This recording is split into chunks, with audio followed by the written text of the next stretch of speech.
نحمده ونصلي ونسلم على رسوله الكريم أما بعد فأعوذ بالله من الشيطان الرجيم بسم الله الرحمن الرحيم أحل لكم ليلة الصيام الرفث إلى نسائكم صدق الله مولانا العظيم ملکت پڑھی الصلاة والسلام علیک یا سیدی یا رسول اللہ وعلى آلک واصحابک یا سیدی یا حبیب اللہ الصلاة والسلام علیک یا سیدی یا رحمۃ للعالمین وعلى آلک واصحابک یا سیدی یا شفیع المذنبین واجب صدر عظیم سامعین محتشم حاضرین مکرم عشاقان مصطفیٰ کریم علیہ الصلاۃ والسلام جان نثاران صحابہ کرام محبان اہل بیت عظام اور عقیدت مندان اولیاء کرام اللہ تبارک و تعالی جل جلالہ وتم برہانہ وعظم شانہ کے مقدس مطہر اور مبارک کلام مجید میں سے سورۃ البقرہ آیت نمبر 187 کے کچھ کلمات طیبات پڑھنے کی سعادت فاتحہ کے بعد میں مجھے عطا فرمائی اور آپ نے سننے کا شرف حاصل فرمایا۔ آج بھی درس قرآن کا آغاز، تفسیر قرآن کا آغاز اسی آیت مبارکہ سے کر رہا ہے۔ گزشتہ جمعہ المبارک پر اس رکوع کا آغاز کیا تھا۔ اس رکوع میں روزے سے متعلق احکامات دیے گئے ہیں۔ ارشاد ربانی ہوا احل لکم لیلۃ الصیام الرفث الی نسائکم، روزوں کی راتوں میں اپنی عورتوں کے پاس جانا تمہارے لیے حلال ہوا۔ شان نزول ان کلمات طیبات کا یہ ہے کہ جب ماہ رمضان المبارک اور روزوں کے احکامات اللہ تعالیٰ نے مسلمانوں کی طرف بھیجے، روزہ فرض فرمایا، تو ایک طریقہ جو امم سابقہ میں جاری و ساری تھا، اور وہ یہ تھا کہ رمضان المبارک میں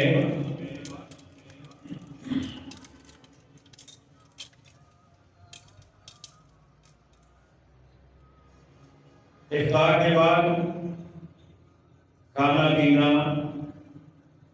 اور اپنی عورتوں کے ساتھ مباشرت کرنا نماز عشاء تک جائز تھا۔ اس کے بعد پوری رات میں کھانا پینا بھی اور اپنی خواتین کے ساتھ، اپنی منقوحات، اپنی بیویوں کے ساتھ مجامعت بھی حرام ہو جاتی تھی۔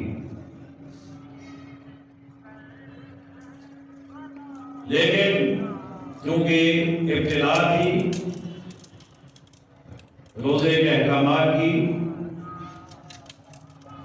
تو کچھ صحابہ کرام جن میں سیدنا حضرت فاروق اعظم رضی اللہ تعالی عنہ بھی شامل ہیں، نماز عشاء کے بعد اپنی اہلیہ سے مباشرت انہوں نے کر لی، جبکہ حکم تھا کہ عشاء کے بعد مباشرت نہیں کر سکتے۔ ندامت ہوئی، بارگاہ مصطفیٰ میں حاضر ہوئے اور اعتراف کیا، میرے رب نے آیت نازل فرما دی، فرمایا کہ اس سے پہلے کی جو امتیں تھیں ان کے لیے یہ پابندی ہمیشہ برقرار رہی کہ عشاء کی نماز کے بعد نہ وہ کھا پی سکتے تھے، نہ اپنی عورتوں کے ساتھ مجامعت کر سکتے تھے، لیکن اے محبوب آپ کے ان غلاموں جن سے یہ عمل وقوع پذیر ہوا تو ان کی وجہ سے اللہ تعالیٰ نے آئندہ کے لیے تمام مسلمانوں کے لیے افطاری سے لے کر سحری تک اپنی بیویوں کے ساتھ مجامعت کو حلال کر دیا۔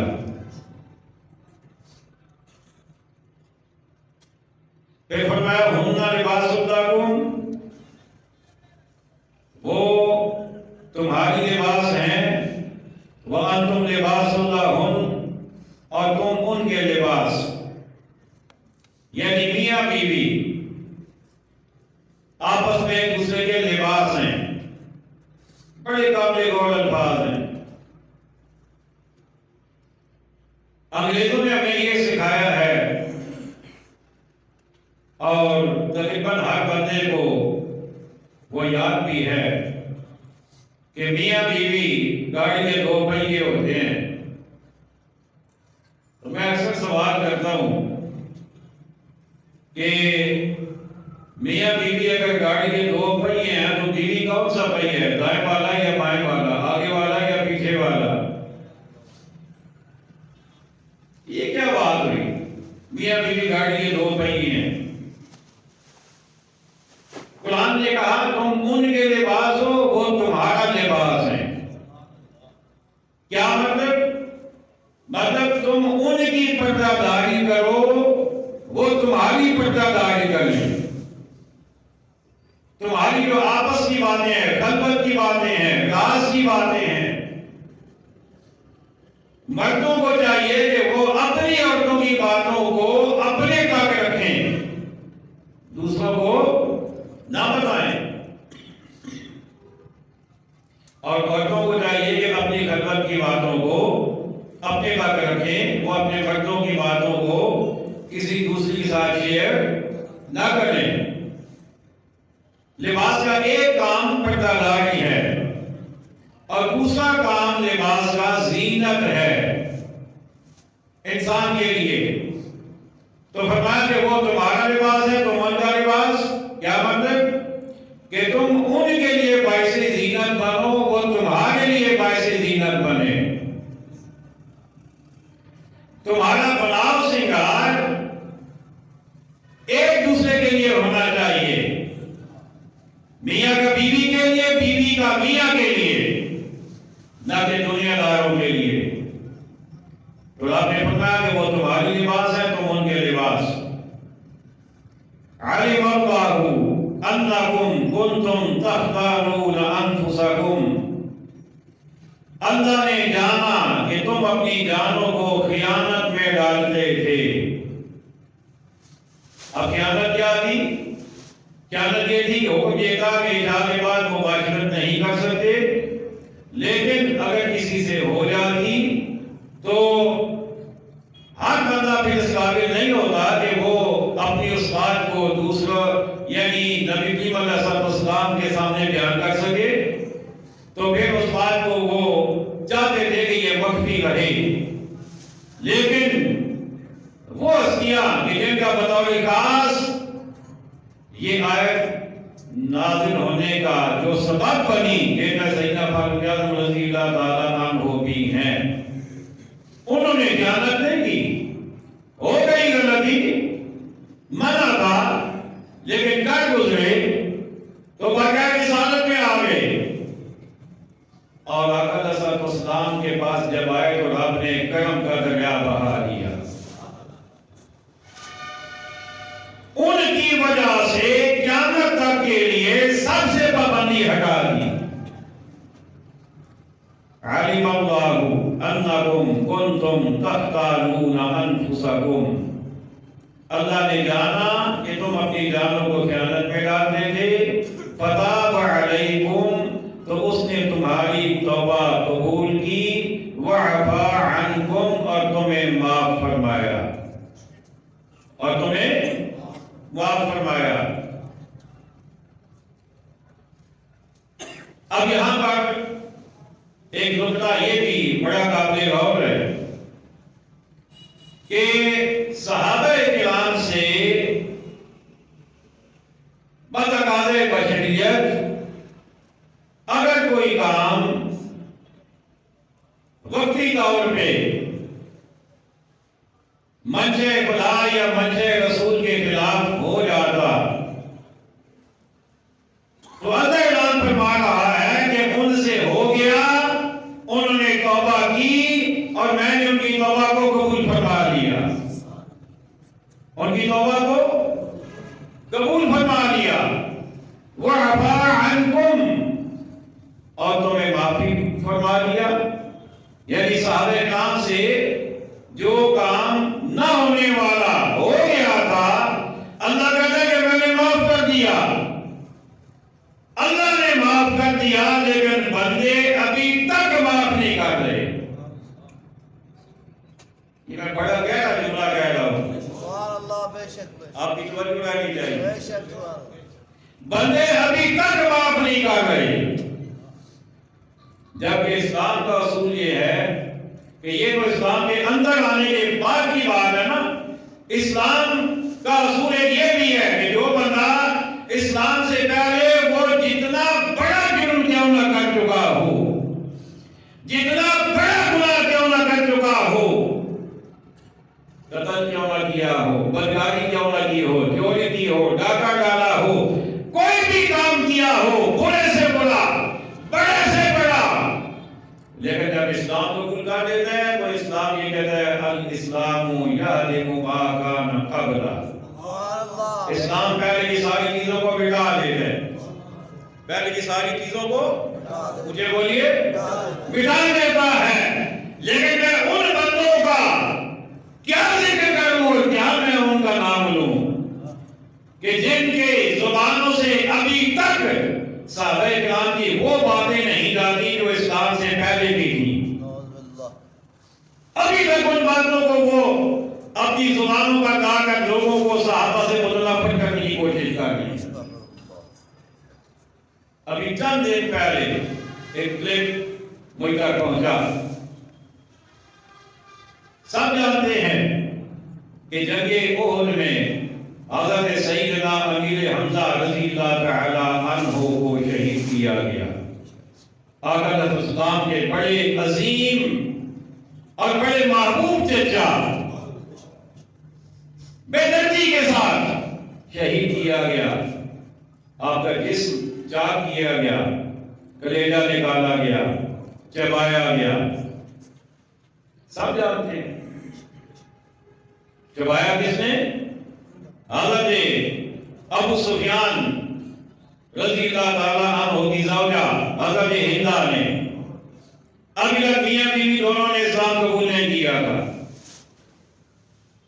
سب جانتے ہیں چبایا، لیکن فتح مکہ کے موقع پر دونوں نے اسلام قبول کر لیا۔ جب اسلام قبول کر لیا تو وہ جو کچھ بھی تھا وہ ختم ہو گیا، اسلام نے اسے معاف کر دیا، مٹا دیا، ختم کر دیا۔ لیکن ابھی چند دن پہلے ایک آدمی وہی بات دہرا رہا تھا کہ میں ان کا کیا نام لوں جنہوں نے کلیجے چبائے تھے، تو میں نے کہا اسلام نے معاف بھی تو کیا تھا، یہ تمہیں کیوں نہیں ذہن میں آتا کہ جب اسلام قبول کر لیا وہ سب کچھ ختم ہو گیا، ڈیلیٹ ہو گیا، انجان ہو گیا، مفسر بھی کہلاتے ہو، پتہ نہیں کیا کیا کہلاتے ہو۔ اصول یہ ہے کہ اسلام سے پہلے صحابہ کرام ہو یا عام آدمی ہو، آج کے دور کا کوئی کیوں نہ ہو، اسلام لانے سے پہلے اس نے جو کچھ کیا، جو ہی کلمہ پڑھے گا تو اس کی ساری چیزیں ختم ہو گئی، وہ بالکل یوں ہو گیا جیسے وہ آج پیدا ہوا ہے۔ ہاں، اس کے بعد جو کچھ کرے گا، اگر اس کے بعد توبہ کر لے تو وہ بھی اللہ معاف کرنے والا ہے، اگر توبہ نہیں کرتا تو وہ پھر بعد کا معاملہ ہے۔ لیکن اگر صحابہ کرام کی کوئی ایسی چیز، کوئی برداشت پہلی بات یہ وہ بیان کرنے کی ضرورت نہیں ہے۔ جب اسلام نے ختم کر دیا، معاملہ ختم ہو گیا، اب اس کو دہرانے کی ضرورت نہیں ہے۔ لیکن اگر دہرانا ہی پڑے کسی وجہ سے، تاریخ کا چونکہ حصہ ہے، وہ بیان کرنا پڑے، وہ لکھنا پڑے، لوگوں کو بتانا پڑے، تو ساتھ یہ جملہ بھی تو بتاؤ نا کہ انہوں نے یہ کیا تھا، لیکن جب مسلمان ہو گئے تو سب کچھ ختم ہو گیا، بعد میں عظیم ہو گئے، بعد میں رضی اللہ تعالی عنہ ہو گئے۔ یہ کیوں نہیں بتاتے ہو؟ اپنے اندر کی بیماری کو کیوں لوگوں پر مسلط کرنا چاہتے ہو؟ رب نے فرمایا علم اللہ انکم کنتم تختانون انفسکم فتاب علیکم وعفا عنکم، اللہ نے جانا کہ تم اپنی دلیوں کو خیانت میں، تم اپنی جانوں کو خیانت میں ڈالتے تھے، تو اس نے تمہاری توبہ قبول کی، وعفا عنکم، اور تمہیں معاف فرما لیا۔ فالآن باشروہن، تو اب ان سے صحبت کرو۔ یعنی شروع میں یہ حکم تھا کہ عشاء سے پہلے، افطار کے بعد، عشاء سے پہلے اگر کوئی چاہتا تو اپنی بیوی سے صحبت کر لے، لیکن عشاء کے بعد ممانعت تھی۔ لیکن جب ایک دو صحابہ سے یہ عمل سرزد ہو گیا غلطی سے، تو میرے رب نے ہمیشہ کے لیے وہ پابندی ختم کر دی اور فرمایا کہ اب تم رکوع افطار کے بعد، یعنی روزہ افطار کرنے کے بعد سے لے کر سحری ختم ہونے سے پہلے تم میں سے جو چاہے رات کو اپنی بیوی سے صحبت کر سکتا ہے۔ بلکہ حکم دیا فالآن باشروہن، ان سے صحبت کرو۔ اچھا، صحبت کرنی کیوں ہے؟ اس کے بارے میں بھی آپ نے فرمایا وَابْتَغُوا مَا كَتَبَ اللَّهُ لَكُمْ، اور طلب کرو جو اللہ نے تمہارے نصیب میں لکھا ہو۔ یعنی صحبت کا مقصد کیا ہے؟ اولاد کا حصول، اولاد کا حصول۔ تو فرمایا کہ تم صحبت کر سکتے ہو۔ وَكُلُوا وَاشْرَبُوا، اور کھاؤ اور پیو، حتیٰ یہاں تک کہ یتبین لکم الخیط الابیض من الخیط الاسود من الفجر، فرمایا کھاؤ پیو یہاں تک کہ تمہارے لیے ظاہر ہو جائے سفیدی کا ڈولا سیاہی کے ڈولے سے پو پھٹ کر، یعنی اندھیرا ختم ہو جائے اور اجالا آنا شروع ہو جائے۔ یعنی سحری مکمل جب ختم ہوتی ہے تو اس وقت کا بیان ہے کہ اس سے پہلے تم کھا پی سکتے ہو۔ اب یہ جو آیت کریمہ کا حصہ ہے، اس کا بھی ایک شان نزول ہے، توجہ فرمائیے گا۔ صحابی کا نام ہے حضرت سلمہ بن قیس رضی اللہ تعالی عنہ۔ اس وقت تک کیونکہ حکم یہ تھا کہ اگر کوئی آدمی افطاری کے بعد سونے سے پہلے کچھ کھانا چاہے تو اجازت تھی کہ وہ کھائے پیے، لیکن افطار جب سو جائے ایک دفعہ، اس کے بعد وہ رات میں جس وقت بھی بیدار ہو سحر سے پہلے اسے کھانے کی اجازت نہیں تھی۔ سو گیا تو اگلے دن کا روزہ اس کا شروع ہو گیا، اجازت نہیں تھی۔ حضرت سلمہ بن قیس رضی اللہ تعالی عنہ مزدور آدمی تھے، صحابی رسول تھے، سٹے مانے گھر آئے تو افطاری کا وقت گزر چکا تھا۔ اپنی اہلیہ سے کھانا مانگا، انہوں نے کہا کھانا تیار تو نہیں ہے، میں تیار کرتی ہوں، اس کے بعد میں لیتی ہوں آپ کو۔ اب وہ لیٹ گئے کیونکہ تھکے ہوئے تھے، آنکھ لگ گئی، سو گئے۔ جب سو گئے، کھانا تیار ہوا تو اہلیہ نے آپ کو جگا کے کہا کہ کھانا کھا لیں، کھانا تیار ہو چکا ہے۔ انہوں نے کہا شریعت کا حکم یہ ہے کہ سونے کے بعد پھر کھانا جائز نہیں ہے، لہذا اب میں کھانا نہیں کھاؤں گا۔ نہیں کھایا، اگلے دن کا روزہ شروع ہو گیا۔ جب اگلے دن دوپہر کا وقت آیا تو نکاہت اور کمزوری کی وجہ سے ان پر غشی طاری ہو گئی، بے ہوشی طاری ہو گئی۔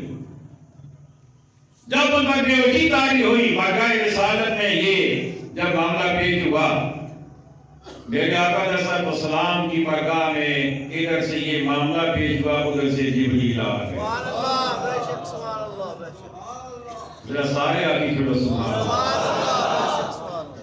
ادھر سے جبریل امین آ گئے، آگے ہستی کملی والے آقا، آپ کے ایک غلام نے رات کو کھانا نہیں کھایا، اللہ کے حکم کی پابندی کی، لیکن اب وہ غشی ان پر طاری ہو چکی ہے۔ آقا رب فرما رہا ہے کہ آج کے بعد میں پابندی اٹھا رہا ہوں، روزہ افطار کرنے کے بعد سحری تک جو چاہو جب چاہو جتنا چاہو رات میں کھا سکتے ہو۔ سبحان اللہ، بے شک سبحان اللہ۔ پابندی ختم ہو گئی۔ اللہ اکبر۔ اب یہاں پر میں دو باتوں کو ملا کر ایک بات آپ پر پہنچانا چاہتا ہوں، تو جو ہے آپ کی بے شک سبحان اللہ۔ سبحان اللہ کہیے نا پھر۔ سبحان اللہ۔ ہاں، یہ عقیدے کی باتیں جو ہے نا یہ بڑی ضروری ہوتی ہیں، ان کو عقیدت سے سنا کریں۔ بے شک سبحان اللہ۔ ایک معاملہ یہ ہوا کہ حضرت عمر رضی اللہ تعالی عنہ نے غلطی سے ممانعت کے باوجود اپنی اہلیہ سے مباشرت کر لی، ان کی وجہ سے رب نے وہ پابندی ہمیشہ کے لیے اٹھا دی۔ پابندی ہمیشہ کے لیے، آپ بولیں گے تو میں آگے چلوں گا، پابندی ہمیشہ کے لیے اٹھا دی۔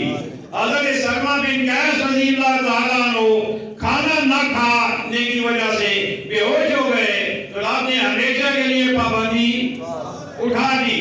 اب میرا سوال یہ ہے، توجہ ہے آپ کی؟ ہاں، ایسے تو میں نہیں بتاؤں گا نا، بات بڑی قیمتی ہے۔ ہاں، آپ کی توجہ پوری ہوگی تو بات بتاؤں گا۔ بات بڑی قیمتی ہے، مجھ سے غلطی ہو جائے، آپ سے غلطی ہو جائے، ہمیں اس کی سزا ملے گی، ہمیں اس کی سزا ملے گی۔ یا چلے یہ ہوگا زیادہ سے زیادہ کہ اللہ معاف فرما دے گا، سزا بھی نہیں دے گا، لیکن ہماری وجہ سے حکم تبدیل نہیں ہوگا۔ لیکن یہ میرے آقا کے غلام ہیں کہ جن سے اگر غلطی ہو جائے تو اللہ سزا نہیں دیتا، ان کی وجہ سے اللہ اپنا حکم ہی بدل دیتا ہے۔ اللہ حکم ہی بدل دیتا ہے۔ رب کہتا ہے محبوب اگر تیرے یہ غلام، یہ جو تیرے ستارے ہیں، یہ جو تیرے غلام ہیں، اگر یہ بھی اس پابندی کے متحمل نہیں ہے تو پھر اور کس نے ہونا ہے؟ پھر اور کس نے ہونا ہے؟ محبوب ان کی برکت سے سب کا بھلا کر رہا ہوں اور سب سے پابندی اٹھا رہا ہوں۔ اللہ اکبر۔ شاید ادھر بندے زیادہ، اس وجہ سے آواز اتنی زیادہ آئی، ادھر بندے کاٹ لیں، اس وجہ سے آواز کاٹ آئی، لیکن جذبہ ہے برابر ہے، لاکھوں نہ سبحان اللہ۔ اس لیے تو ہم کہتے ہیں ہر صحابی نبی، سارے بولو اچھے بولو، ہر صحابی نبی جنتی جنتی، اور وہ ایسے جنتی ہیں کہ ان سے خطا ہو جائے تو رب ان کی خطا کو خالی معاف نہیں کرتا بلکہ ان کی وجہ سے پوری امت پہ کرم کا دروازہ کھول دیتا ہے۔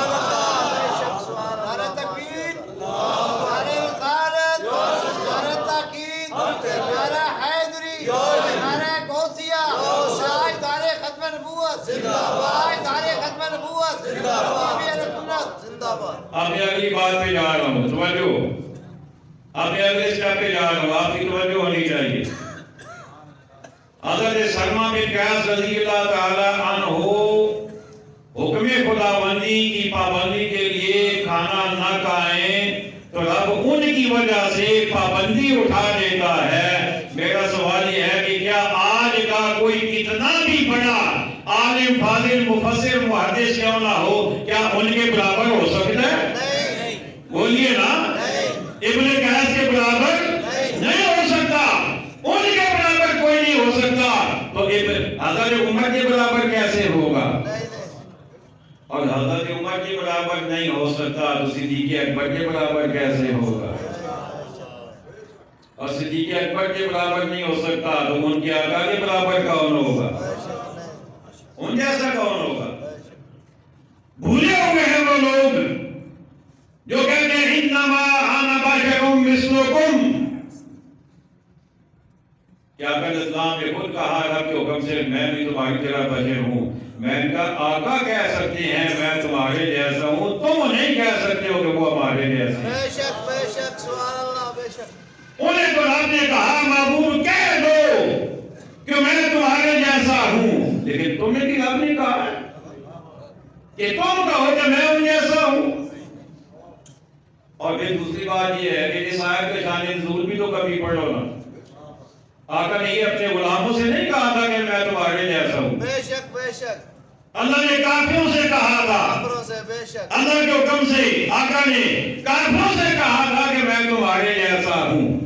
غلاموں سے تو آقا یہ فرما رہے ہیں کہ ایکم مثلی، تم میں سے کون ہے میری طرح؟ بے شک سبحان اللہ بے شک۔ تم میں سے کون ہے میری طرح؟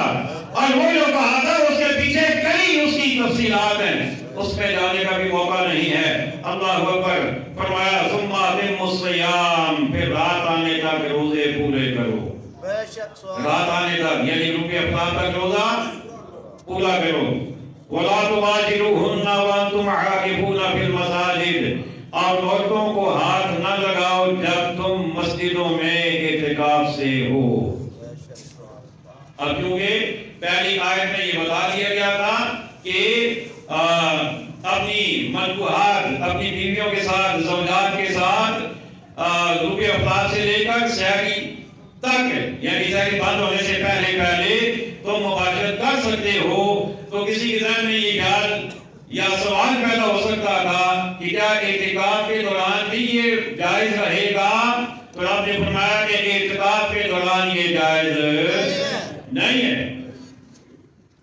فرمایا وَلَا تُبَاشِرُوهُنَّ وَأَنْتُمْ عَاكِفُونَ فِي الْمَسَاجِدِ، فرمایا کہ عورتوں کو ہاتھ نہ لگاؤ جب تم مسجدوں میں اعتکاف سے ہو۔ تِلْكَ حُدُودُ اللَّهِ، یہ اللہ کی حدیں ہیں۔ فَلَا تَقْرَبُوهَا، ان کے پاس نہ جاؤ، ان کے پاس نہ جاؤ۔ كَذَلِكَ يُبَيِّنُ اللَّهُ آيَاتِهِ لِلنَّاسِ لَعَلَّهُمْ يَتَّقُونَ، اللہ یوں ہی بیان کرتا ہے لوگوں سے اپنی آیتیں کہ کہیں انہیں پرہیزگاری ملے۔ اللہ یوں ہی بیان کرتا ہے وَلَا تَأْكُلُوا أَمْوَالَكُمْ بَيْنَكُمْ بِالْبَاطِلِ، اور آپس میں ایک دوسرے کا مال ناحق نہ کھاؤ۔ ناحق سارے بولو نا، آپس میں ایک دوسرے کا مال ناحق نہ کھاؤ۔ چوری بھی ناحق ہے، ڈاکہ بھی ناحق ہے، رشوت بھی ناحق ہے، سود بھی ناحق ہے، کم تولنا بھی ناحق ہے، ملاوٹ کرنا بھی ناحق ہے۔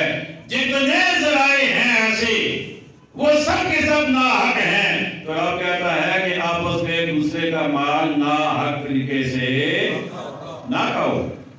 وَتُدْلُوا بِهَا إِلَى الْحُكَامِ، اور نہ حاکموں کے پاس ان کا مقدمہ اس لیے پہنچاؤ لِتَأْكُلُوا فَرِيقًا مِنْ أَمْوَالِ النَّاسِ بِالْإِثْمِ، کہ لوگوں کا کچھ مال ناجائز طور پر کھا لو۔ وَأَنْتُمْ تَعْلَمُونَ، جان بوجھ کر۔ اب اس آیت کا مطلب پتہ ہے کیا ہے؟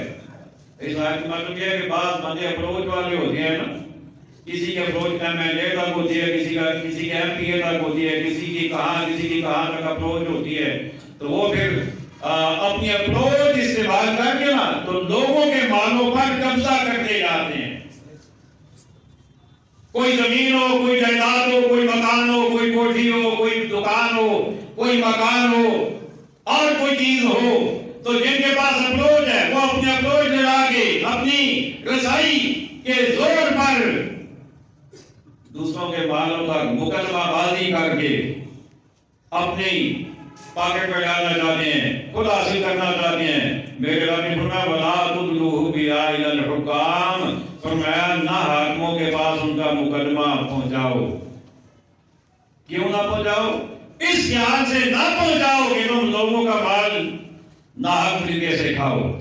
ہاں اگر تمہارا ہے، جائز طریقہ ہے، کسی نے قبضہ کیا ہوا تو تم ضرور مقدمہ کرو، لیکن کسی بھی چیز کو ناحق طریقے سے اپنے کھاتے میں ڈالنے کے لیے مقدمہ بازی نہ کرو. میرے دوست ہیں کچہری میں بیٹھتے ہیں، انہوں نے ایک بات یہی گزر خان کی بات ہے، بڑی دلچسپ بات سنائی. کہتے ہیں ایک بابا جی سے ملاقات ہوئی، کچہری میں بیٹھے ہوئے تھے، روزانہ آتے ہیں، بیٹھتے ہیں، گپ شپ کرتے ہیں، چائے شائے پیتے ہیں تو چلے جاتے ہیں. تو میں نے ان سے کہا کہ بابا جی مسئلہ کیا ہے؟ وہ جی مقدمہ نہیں زمین ہے نا. میں نے کہا کیا کر سو زمین ہے نہیں تسا پر جس کا حق ہے اس کی جو چھوڑو. وہ جی کہا یہ ہے کہ کار بھائی کے بندہ کیا کر رہا ہے اس نے تھوڑا ڈالے گپ شپ ہونی ڈالے چاہ تمہیں نالے مقدمہ لڑی کے میں. یعنی کچھ لوگوں نے شغل بنایا ہوا ہے کہ بس گھر میں سے کام کو نہیں دے رہا، کسے نہ کسے کے ٹنڈا چھوڑے گا وہ زندگی گزارو. تو یہ نہیں سوچتے کہ بجائے اس کے اللہ کا ذکر کر دینا گھر میں بیٹھ کے قرآن پڑھ لیں، درود پڑھ لیں، نفل پڑھ لیں، یہ کام نہیں کرتے. فرمایا وَأَنْتُمْ تَعْلَمُونَ، فرمایا جان بوجھ کر یہ کام نہ کرو.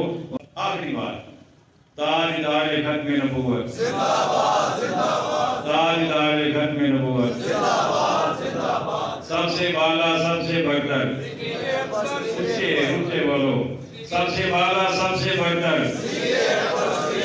صدیق اکبر، صدیق اکبر. بس ایک منٹ کی بات ہے.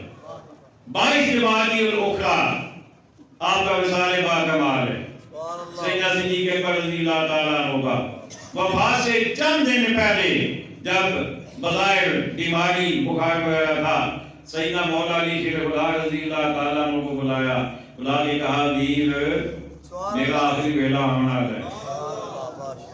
تسی یہ نہیں کرنا ہے نا کہ میں نے غسل دے کے چرپائی تے پا کے کفن شفن سارا کچھ کر کے تے تسی جا کے نا آقا علیہ السلام دے روضہ شریف تے عرض کرنے کہ یا رسول اللہ تہاڈا غلام تہاڈے کول آنا چاہندا ہے. سبحان اللہ، بے شک سبحان اللہ، بول بول سارے سبحان اللہ. تہاڈا غلام تہاڈے کول آنا چاہندا ہے، تہاڈے نال رہنا چاہندا ہے، زندگی کی تہاڈے نال ہی رہ رونی تہاڈے نال ہی رہنا چاہندا ہے. تے جے اجازت مل گئی تے آقا علیہ السلام دے حجرہ دے اندر مینوں دفنا دینا، تے جے نہ ملی تے جنت البقیع دے اندر لے جانا. جدوں وصال ہو گیا آپ کو غسل دتا گیا، کفن پہنایا گیا، چرپائی تے رکھیا گیا، چرپائی کھونے تے رکھی گئی. مولا علی اگے اگے چل پئے، اگے جا کے روضہ رسول تے جا کے عرض کرتے ہیں یا رسول اللہ یارے یار آندا پیا جی، تہاڈا یار آ رہا ہے تے تہاڈے نال رہنا چاہندا ہے. حدیث الفاظ نے اللہ اکبر، روایت الفاظ نے انو آواز ادخل الحبیب الی الحبیب، دوستوں دوست کے کول پہنچا دیو، دوستوں دوست کے کول پہنچا دیو. اللہ اکبر. جنازہ آپ دا کتھے ہویا؟ اس جگہ تے جینو آقا علیہ السلام نے فرمایا سی ما بین بیتی و منبری روضۃ من ریاض الجنہ. فرمایا میرے منبر تو لے کے میرے حجرے تک جڑا درمیان دے اندر زمین دا ٹکڑا ہے نا، اینو زمین نہ سمجھو، اے جنت دے باغاں وچوں باغ ہے. اس جنت دے باغ دے اندر آپ دا جنازہ ہویا. سبحان اللہ، ماشاءاللہ. تے پڑھایا کنے؟ پڑھایا انہیں کہ جیسے بارش میرے آقا نے فرمایا کہ جے میرے تو بعد کوئی نبی ہوتا. سبحان اللہ، بے شک سبحان اللہ. آگے تسی آپ سمجھ رہا ہو. بے شک سبحان اللہ، بے شک. کون؟ عمر. سیدہ فاروق اعظم. جے میرے تو بعد کوئی نبی ہوتا تو عمر ہوتا. پڑھایا انہیں جیڑا نبیاں تو بعد نبی ہون دا اہم سی، لیکن دروازہ بند ہو چکا سی. بے شک سبحان اللہ، بے شک. دروازہ بند ہو چکا سی. اس ہستی نے جنازہ پڑھایا. وما علینا الا البلاغ المبین.